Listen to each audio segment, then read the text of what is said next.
Welcome to another Thought for the Day. Today's Thought for the Day is inspired by a film I've just finished watching. It's called Midway. Very good film, really highly recommend it.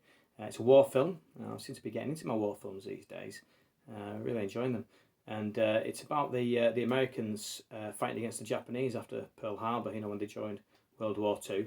And, there's this particular pilot called Dick Best, who's just a genius pilot, amazing flight. It's a true story, by the way, so these characters are all real, and the events that happened to them are all real as well. And it's he showed such bravery. In fact, when he was decorated after the war, it was said of him that his utter disregard for personal safety helped win the war.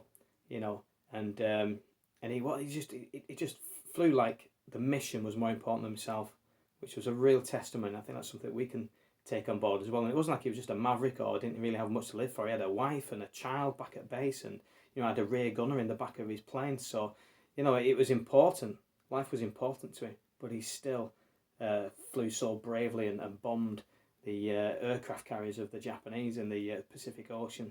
So it's a really great film. Highly recommend it. It's on Amazon Prime at the moment. I recommend you get Amazon Prime as well. Some great Christian movies on there as well. This isn't a Christian movie, but it's just a really, really great movie. Anyway, I don't do movie reviews. I don't do book reviews, but I don't do movie reviews. So you might be thinking, what's going on here? This isn't a movie review.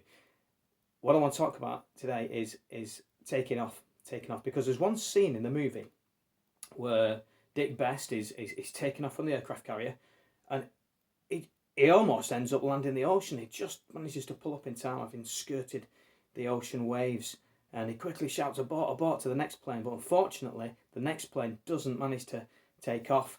He goes down and crashes into the sea, and then the aircraft carrier just rams into him and he dies. And it's obviously really sad. But the reason for that, as is explained in the film, is because the wind was going away from them instead of towards them. So they needed to turn the aircraft carrier around so they were facing the direction of the wind. And as well, from any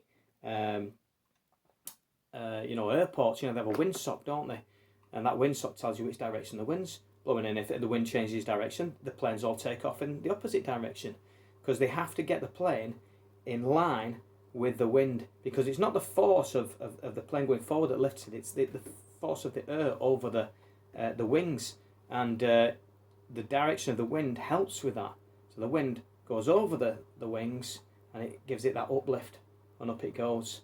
Alright, and I thought that's a really important point there, because the word wind in the Bible is used to describe the Spirit of God.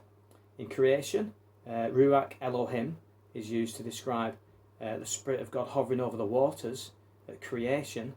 And then later on in Isaiah and Psalm we get Ruach Kodsho, which is the word Holy Spirit. And in the New Testament, it's a different word, because it's not Hebrew, it's Greek. It's the word pneumo, and where we get our word pneumatic from, which is again is air, is wind. So the Spirit of God is like the wind of God in the Bible. And I'd say to you, if you want to take off in this life, then you've got to align yourself in the direction of the wind of God, in the direction of the breath of God, in the direction of the Spirit of God. And when your life is aligned in the direction of the Spirit, so you are both aligned with each other, then you can take off. Then you can survive. Then you can succeed. Then you can soar when your life is in line with the direction of God's Holy Spirit.